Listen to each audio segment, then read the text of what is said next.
You ask me a question of which is more impressive. To me, it's much more Seattle. Much harder division.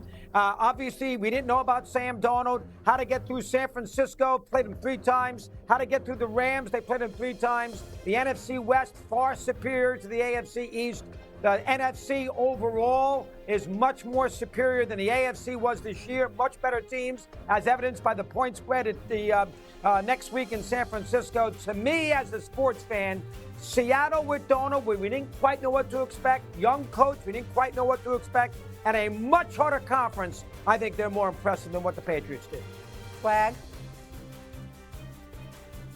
I'm going New England, and Mad Dog makes some great points. I think the difficulty of the road should matter, but I look at just where the Patriots were, and in a season, we see where they are now. The New England Patriots were in the abyss. The Bill Belichick saga ended badly. They had been revolving around quarterbacks. They had been trying to figure out who the coach was going to be. They hired Jerome Mayo, fired him, brought in Mike Vrabel. Mike Vrabel does a phenomenal job, but this team still wasn't expected, like Seattle, to be where they are now. And I get the road. I understand the playoffs and getting there, but dog, it's 3 hours on any given day in the playoffs. You can lose a game, and somehow, in some way, they managed to find themselves in the Super Bowl. You think about this team before the season. They had to make a number of moves to improve the football team from a personnel standpoint. I said on this show with Stephen A. talking about New England doesn't have any wide receivers. They need to figure out the offensive line. We don't know who the quarterback is. We are not far removed from that. Seattle had been building this thing. This defense was really good last year as well. They performed at a level in which people thought was respectable. We had no idea that we would be sitting here with the New England Patriots in the Super Bowl this year. That weighs into my mind heavily, especially in the division. I know things work out the way they work out, but we had this conversation all season long, and nobody ever wanted to acknowledge that the New England Patriots was one of those teams that was either top 5 or getting to the point where they were going to be in the Super Bowl. Because we talked about, well, the Chiefs, I know they down, but don't count them out. We talked about Lamar Jackson and Baltimore start making a run. We talked about how important this run was for Josh Allen. We thought Buffalo had the best opportunity, and this was the window for Josh Allen to be in the Super Bowl. All of those things considered, the New England Patriots end up in the Super Bowl with Mike Vrabel back his first year, young quarterback in his second year in the NFL, who may be the league MVP. Stephon Diggs, who was cast off from the Buffalo Bills, emerged as a hell of a playmaker for this team. Defensively, all of the things that they've been able to do. It's just more impressive because they had to build almost from scratch to find themselves where they are now, playing for a Super Bowl. I hear where you're coming from, Swagoo. I don't deny that, but I'm going to agree with Doggy on this. And I'd be remiss in neglecting to give my man Jason McCourty, credit.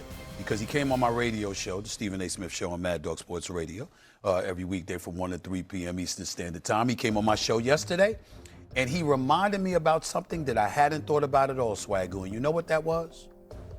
What the Patriots spent in the offseason after Vrabel arrived. Yeah. You get rid of Gerard Mayo, but you also go out and you spend at the start of free agency over $280 million. Mm-hmm.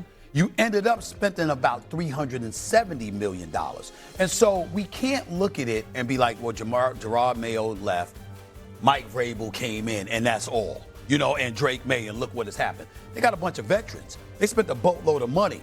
They had about 100, they had some money with cap space, and they spent a boatload of money in that regard, right?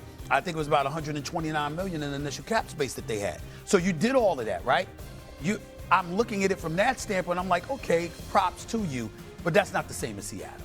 We got to look at it, and you got to look at this guy, Snyder, the general manager in Seattle, right? Let's look at him. Do y'all understand that Pete Carroll was just let go 2 years ago?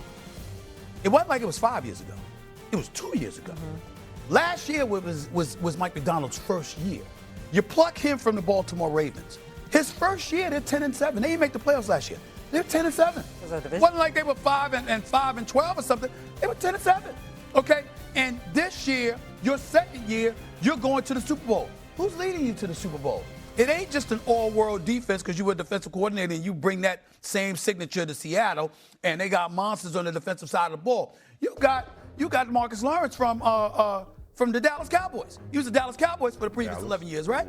Okay? His first year out of Dallas, he in the Super Bowl. See what happens to you when you leave? Well, this is what happens when you leave Dallas, okay? You go to the Super Bowl. That's what happened, okay? So he's in the Super Bowl. Sam Darnold, yeah, he was 14-2 before he nosedived in the season finale against Detroit and then in the playoffs against the Rams. What do? You get him. And not only do you get him on a 3-year, $100 million deal, about $33 million per year, and bench is essentially working him 1 year at a time. Let's see what he does or whatever. The brother leads you to the Super Bowl. He's an MVP candidate. And he outduels the eminent league MVP and Matthew Stafford along the way. And LA was their kryptonite. And against everyone outside of LA, the brother is 29-4 over the last 2 years.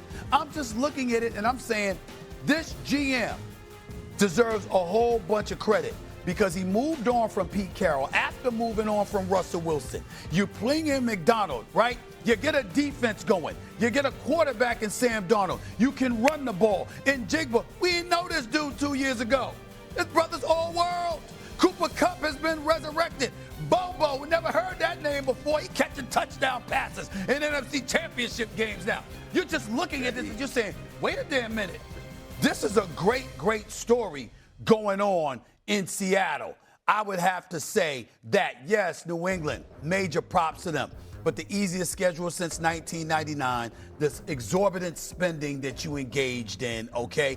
The combination of those two things facilitated you, and then you look at the playoffs, Chargers. You're hobbled. Your offensive line is decimated. Houston's offense was never much to brag about, and then a blizzard came in, a la Tuck rule from 20 plus years ago and stuff, and it's a reincarnation of all of that. All of those things happen for the New England Patriots. Talk about divine intervention, all the dominoes falling right way. That's what happened for them.